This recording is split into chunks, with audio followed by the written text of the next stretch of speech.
2-3 hari ni kecoh dengan kematian seorang pelakon dari Thailand, iaitu Tang Mo Nida. Kes ni sangat-sangatlah heboh sebab dia seorang pelakon yang popular di sana. Pelbagai spekulasi timbul yang mengatakan dia bukan hanya sekadar terjatuh daripada bot, tetapi kematiannya dirancang. Kes ni jadi sangat-sangat heboh sebab dia seorang pelakon yang popular.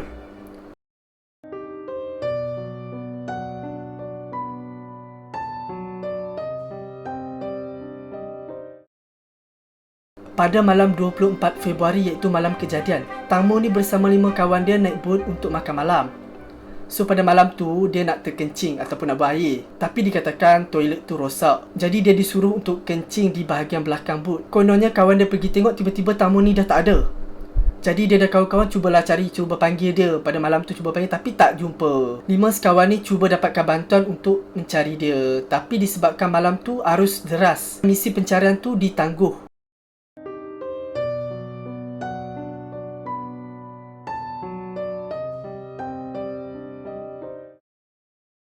Mayatnya ditemui selepas lebih 30 jam. Kematian Tang Mo ni disahkan kerana lemas, kerana penemuan pasir-pasir dalam paru-paru dia. Menerusi laporan bedah siasat, terdapat kesal luka pada bahagian paha dan calar pada kaki dia. Dipercayai akibat terkena kipas bot.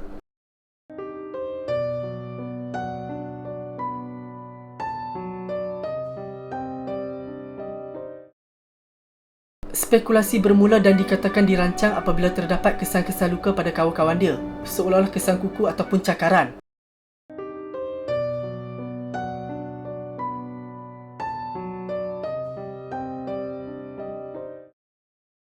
Malahan bekas pesuruhjaya polis tampil dengan teori yang berbeza, iaitu Kamrovic. Kamrovic ni kata kesan luka pada bahagian paha Tang Mo ni bukanlah daripada kipas. Sebaliknya dia tampil dengan teori yang berbeza. Kamrovic ni kata kesan luka pada bahagian paha Tang Mo ni bukanlah akibat daripada terkena kipas bot. Sebaliknya beliau memberi beberapa poin yang logik. Antaranya, Tang Mo dikatakan terjatuh ketika nak kencing, tapi mayatnya ditemui dalam keadaan pakaian dalam dia utuh. Sedangkan kawan dia cakap dia jatuh semasa sedang kencing. Jadi kalau semasa kena kencing bermakna dia punya underwear mestilah dah terlepas, terbuka kan. Tak ada kesan dibuka. Itu antara poin pertama yang Kamrovic tu kata. Kedua, forensik pun tak dapat sahkan sama ada dia terjatuh ataupun ditolak, sebab mayat dia berada dalam air dalam jangka masa yang lama. Poin yang ketiga, polis tu cakap kalau betul lah dia kena kipas bot, kenapa kesan luka tu terlalu straight, terlalu lurus, sedangkan kipas tu berputar. Bila berputar bermakna kesan luka tu tak mungkin hanya straight, pasti akan ada kesan yang berbentuk. Tu poin yang logik.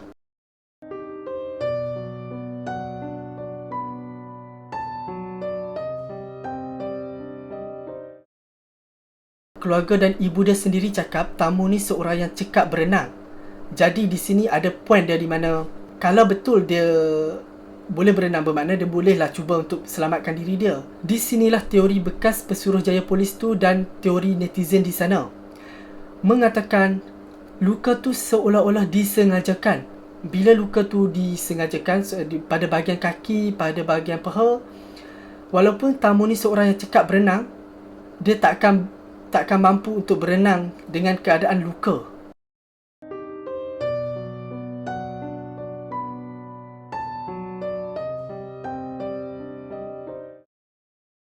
Dalam banyak-banyak teori, aku rasa teori ni boleh diambil kira, iaitu gambar terakhir sebelum kejadian. Masa kejadian, kawan dia kata tak dapat nak selamatkan dia sebab kawasan situ gelap. Tapi gambar terakhir tu menunjukkan kawasan tu tak gelap. Memanglah gelap pada waktu malam, tapi masih lagi boleh lihat, masih lagi boleh, kalau nak selamatkan masih boleh nampak. Sebab kawasan sekitar dipenuhi dengan lampu-lampu. Okey, aku nak cerita sikit lah. Few years ago, aku pernah pergi kat kawasan tu, naik kapal. Dan aku pernah lalui kawasan berhampiran. Kawasan tu pada waktu malam taklah gelap macam yang dakwaan kawan dia. Di sekitar tu ada lampu, ada restoran, ada kelab macam-macam. Memang cerah lah. Memang nampak lah, kalau orang jatuh pun kita akan nampak. Jadi alasan kawan-kawan dia bagi aku sangat tak munasabah dan sangat-sangatlah mencurigakan. Video ni aku rakam di atas kapal menggunakan iPhone tanpa sebarang lighting. Kawasan ni bukanlah Sungai Chao Phraya tu, tapi di tempat kejadian tu lebih kurang macam ni. Sebab dikelilingi dengan bangunan-bangunan dan lampu-lampu yang berkilauan.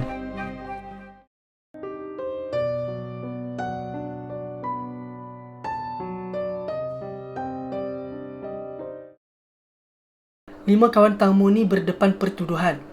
Selepas polis meragui statement mereka. Selepas beberapa hari, polis mengesan owner bot tu. Polis mendapati owner bot tu cuba untuk menghubungi orang berkuasa. Jika benar kematian tamu ni adalah dirancang, diharapkan ada keadilan untuk dia.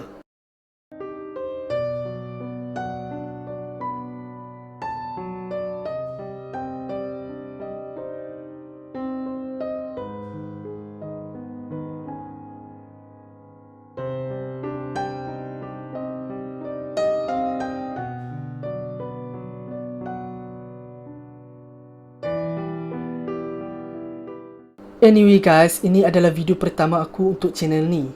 Kalau korang suka, bolehlah consider untuk subscribe.